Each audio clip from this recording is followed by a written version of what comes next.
Greetings, chess fans. I sure hope that you're enjoying the lovely summer.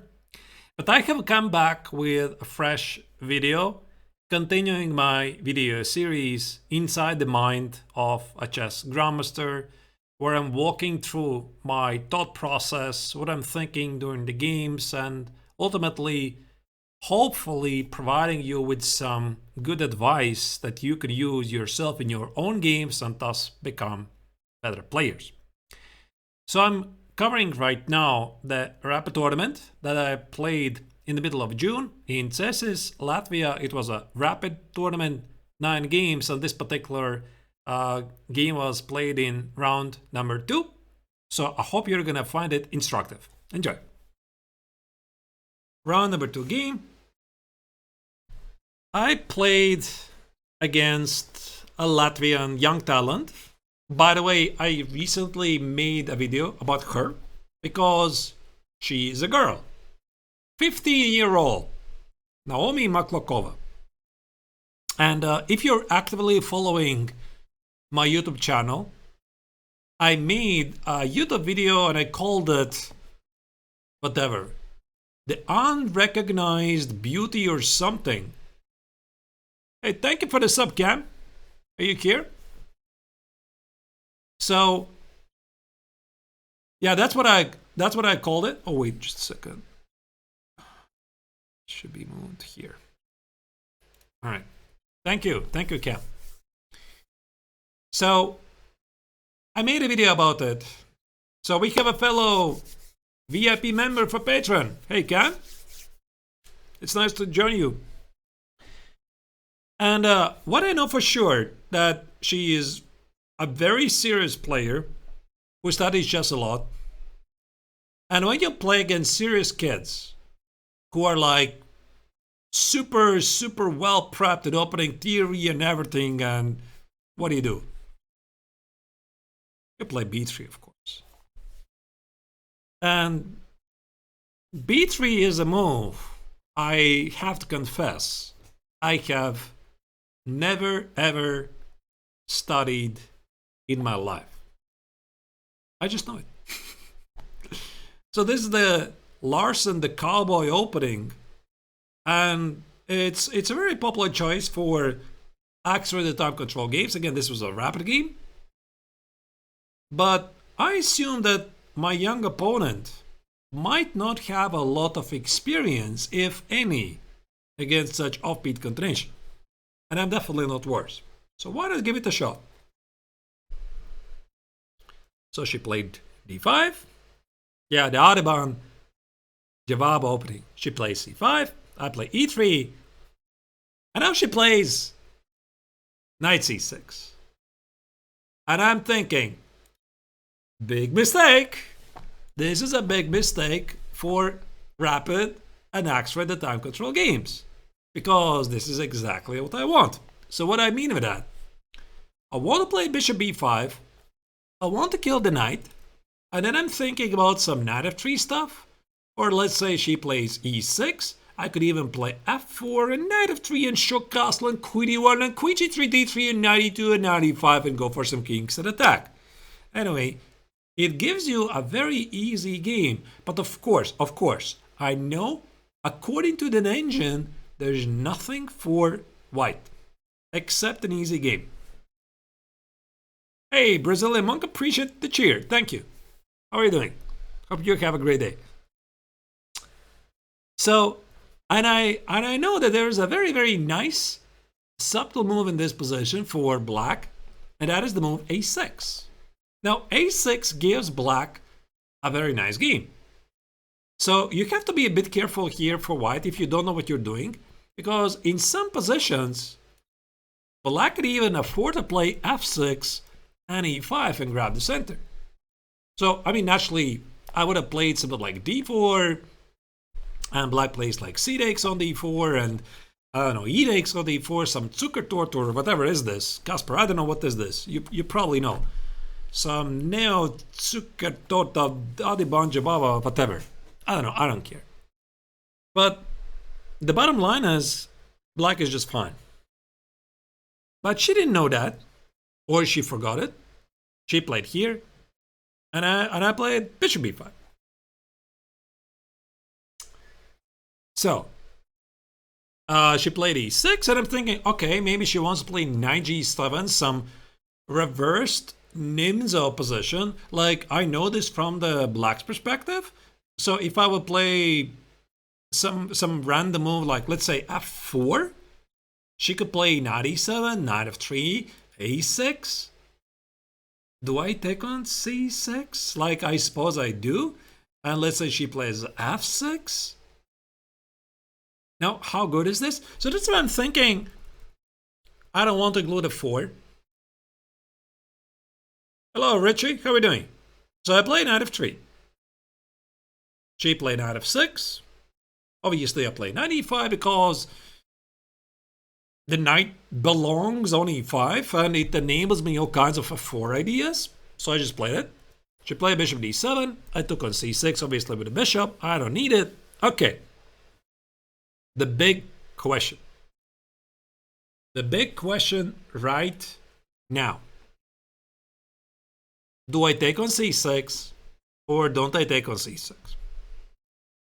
I know what the engine says because this is not the first time I've had a similar position. Do I take on c6 and go for the long-term pressure, or I keep the knight on e5 for an easy game?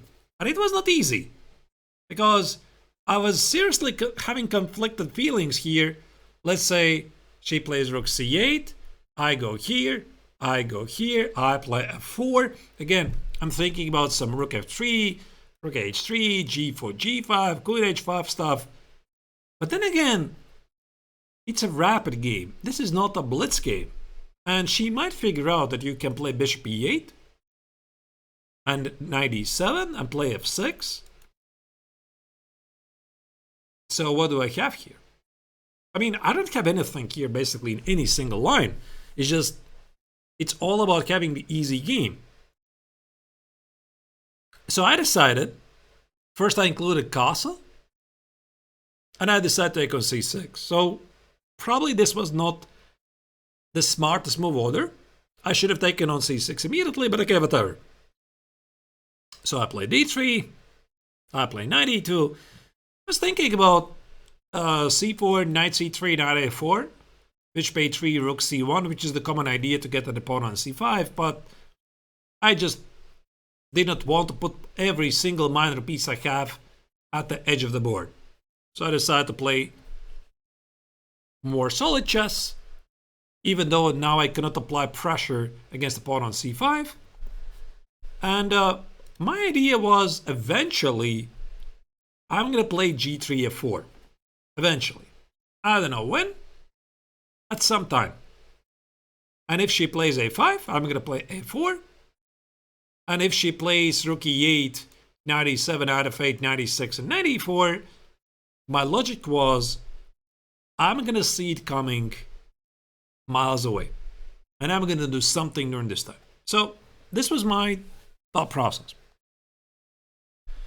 Queen c7 was a pretty weird move. I did not understand it. Like, by the way, in case somebody is wondering why queen c7 is a weird move and why rook e8 is a genius move, well, it's because my thought process is strictly constructed following the rule of the universal moves.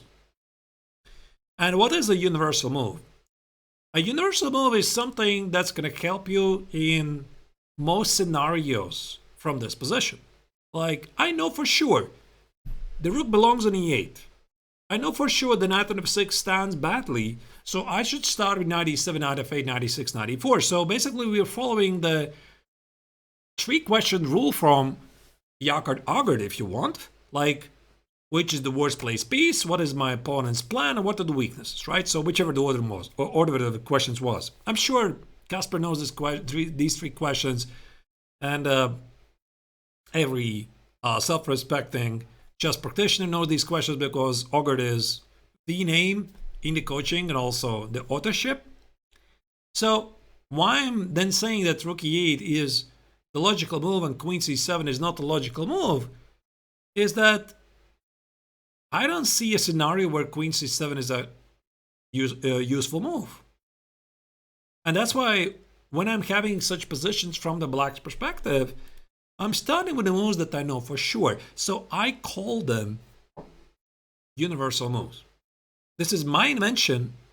I call them universal moves because, as Doctor Strange famously predicted this scenario 1 out of 40 million that they're going to defeat Thanos in Avengers Endgame, pardon me, those are really terrible odds.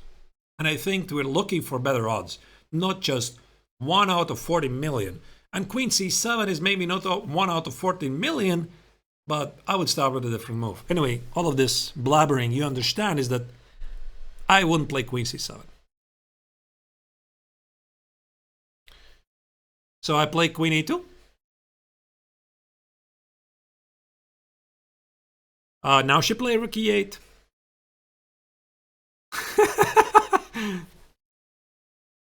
Casper, you clearly are new to this channel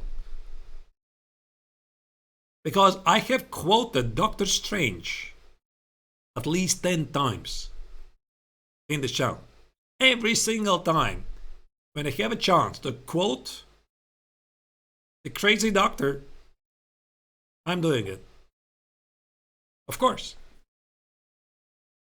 So I play according to the general guidelines. You see, I play Queen E2, I play G3. So I'm thinking, in some future, I'm going to play Rook E1, F4, and see what happens. Now she plays Knight E7, but I get to press on the pawn on D5. So how do you defend the pawn on D5? And you might roll back the picture. Wait, if I had a queen on d8, like if I had a queen on d8, and if I had, let's say, this position, I could have maybe prepped it with bishop c7, knight f8, knight e6, and knight e4. So you see, this queen c7, it doesn't help black at all. And my idea was, why I play queen f3? I wanted her to respond with the automatic queen b7 because she wants to go knight f8, knight e6, and knight e4. So this is what I was expecting. And I thought, I'm going to play now queen g4, knight f8, and f4. Because, as I already said from the very beginning, this was my idea all along, right? I want to do this. I want to play queen e2, g3, f4, or maybe not queen e2. I want to play g3, f4. And black wants to play rook e8, knight e7, knight f8, and knight e6. And what we're seeing here, these are some intermezzo moves, but my plan doesn't change. Is f5 a plan for black when the rook was on f8? Actually, Santos, so this is a very good question because we are going to see it a bit later. If black could have sacrificed the pawn with rook a8 and e4. Oh, you mean here? You mean here? Maybe. I am not gonna argue. Maybe there are some lines where you can play rook d8, take on d5, play e4 and knight e5 and blah blah blah blah blah. But the point is, the viewers, you have to understand, this is a rapid game. So in the rapid game, you try to follow strict rules. No funny business. Try to play simple, understandable chess and have a plan where your pieces and pawns are directed at the opponent's king. That's it. There's no need for some heavy moves. And that's why here, for black, if I was sitting from the black's perspective, I would never ever consider rook a8 in a rapid game. Never. Never. Because I will definitely burn here like 3 minutes or 5 minutes And then I'm going to play like rook d8. My opponent responds with something else, and I have wasted 3 up to 5 minutes for nothing. If this is a classical game, go for it. Research all the nuances to the finest detail, no problem. When you're playing when you're playing Rapid and Blitz, keep it simple. That's the rule. So I understand that these moves were pretty difficult for you, like Queen e2, now playing Queen f3, and now I'm saying I want to play Queen g4, but my idea ultimately was always to play f4, and I'm just making some small adjustments based on my opponent's response. So I think ideal game from the black would have been something like this. If she would have played rook e8, I would have played g3. Now she would expect knight e7, there's going to be queen f3, because I would expect that. So maybe it would make sense for her to play bishop c7. Improving the odds of knight e7, knight f8, and knight e6. So maybe I would have played queen f3 instead, stopping knight e7, but actually bringing the rook on e1 in the game. And she's still struggling a bit, even though there might be some bishop a5 stuff. By the way, bishop a5, take on d2, take on e4, and this opens a door for many opportunities for both players. So maybe I cannot really play queen f3. I could play something like queen e2 instead. Now she can play knight e7. And perhaps I can go back to the idea of playing something like, I don't know, maybe queen g4 now, with the idea to play f4. And she plays knight f8 and I play f4, and she cannot take at f4, there's a checkmate, but again, she might include some bishop a5 stuff and harass the knight on d2. And it strictly falls in the category when you don't know what to do, you always improve your pieces. Like, this is something I'm always telling to my students. When you don't know what to do, improve, improve, improve. And you see, this rook e8, knight e7, knight f8, knight e6, black's bishop c7 and bishop a5, these are improving moves. You're always improving. And that's why I'm saying this queen c7 is a waste of time. Like, it might feel like a normal move to you because she's connecting the rooks. But the point is, she doesn't know anything about the queen. And now the bishop on d6 is stuck. Very often, these small things, they add up. So queen f3 was trying to make black's position slightly worse. Yes, that's basically what I was trying to say. So I could play queen g4 right now. I could. But I play queen f3 because I was expecting her to play queen b7. So the queen is a bit further away to the queen side. And then I want to play queen g4. That was the idea. Did I understand why? What's going to be the difference? Is it queen c7, queen b7? Do you think I spent so much time in the rapid game trying to figure out the nuances? No, I did not. Like, I listened to my gut instinct and I thought, okay, fine with that, let's go for it. And she played knight b6. And I was thinking, this is wrong. Like, what is the knight doing on b6? And I felt that it's a major accomplishment for my strategy. So it probably signals that she is reacting to what I'm doing, and she is not instead focusing on what she should be doing, and that is get the knight on e6 and get the knight on d4. So I play queen g4. Again, I re-enabled f4 idea. By the way, c4 is not dangerous at any given moment because at least I can just take it and just ignore. Maybe now I can change my plan, going for the king's attack, and I just focus on the weaknesses of the queen side. I play queen e2, takes and takes. There you go. Thank you. Thank you. That's all I need. That's one weakness. That's a second weakness. That's a bad bishop. I know I'm better. And I'm going to play like knight c4, etc. So also what I wanted to show with this example is when you reach a certain level in chess, you have to be incredibly adaptive. So what I say with that is I start the idea to play d3, knight e2, e4, queen f3, g3. I want to play f4, right? But you have to keep your eyes open. Something might change, and you have to expect this real time. So black plays c4. This means your f4 probably already is not necessary. And exactly this moment is where so many club level players fail. They're like, I started to play queen g4 and I'm going to carry out the 4. I started this, I'm going to finish it. Nobody says you have to do it. Nobody. So you have to be able to be adaptive. What happens? And this is the hardest part. And also for a chess coach, it's very difficult to explain. Like, and I think that, yeah, exactly. Queen e2 backwards, like Kasper says. Kasper is even better GM than I am. And it's just, you adapt to the situation. Your opponent's action caused him more damage. And you just fall back. And you're better. I don't know how much, but you're definitely better.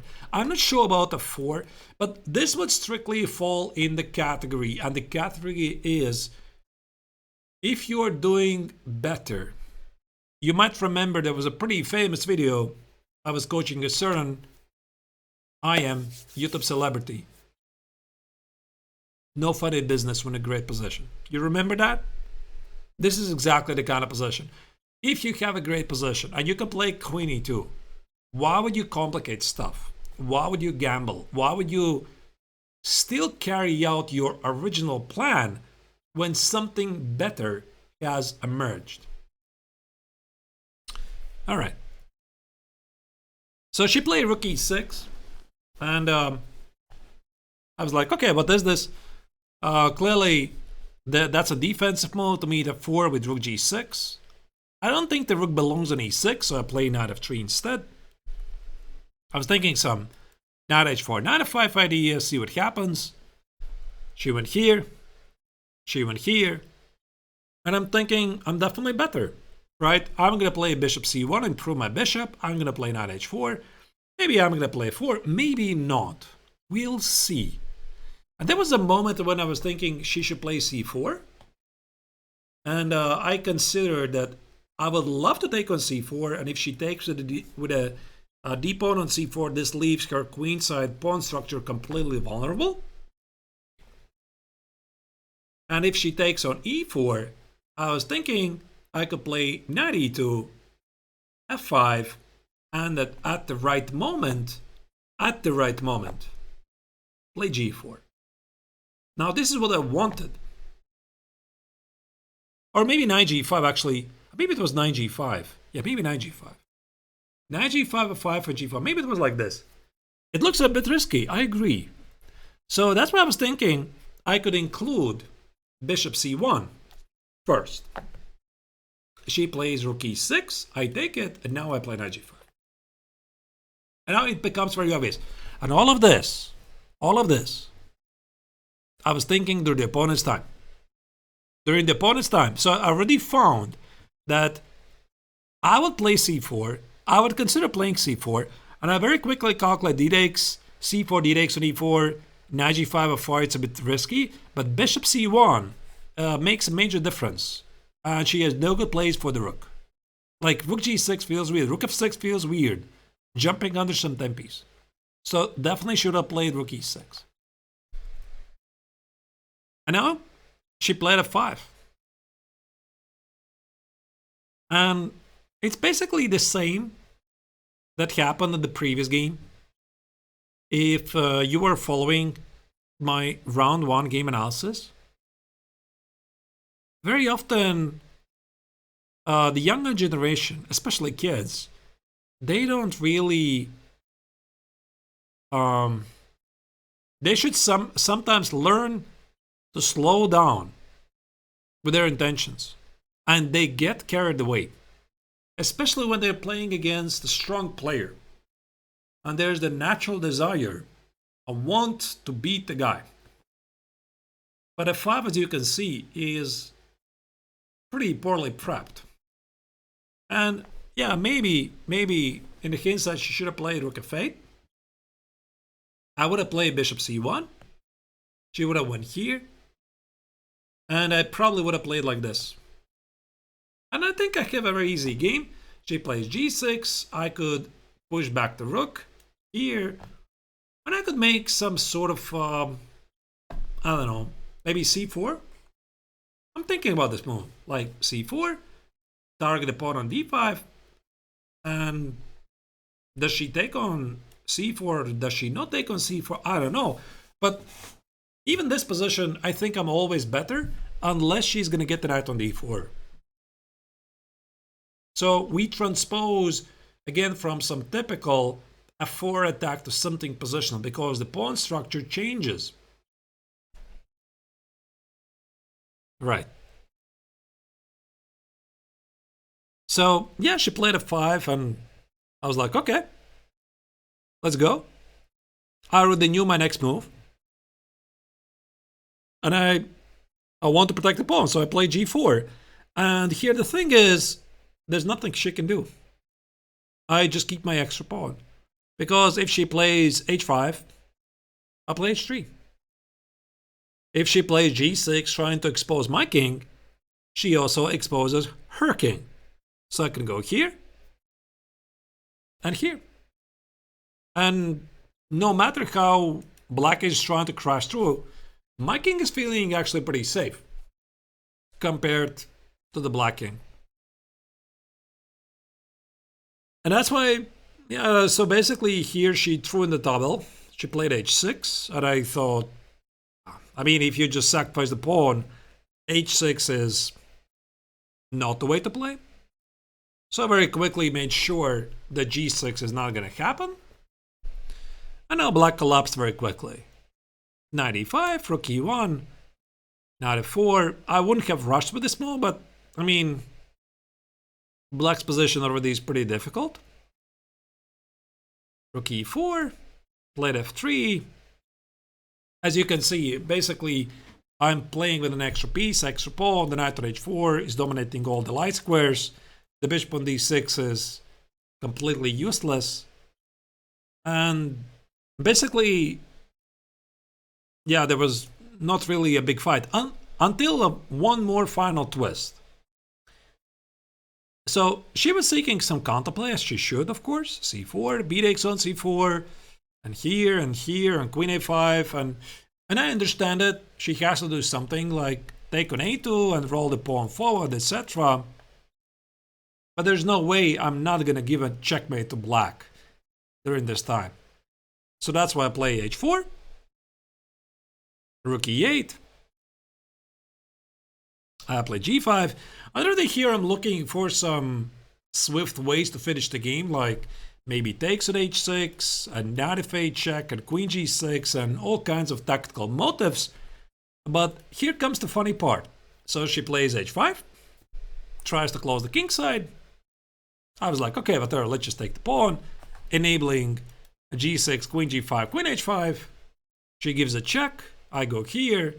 I see that she could have played bishop d6, fitting the knight. I give a check, and that's a mate. So I see this.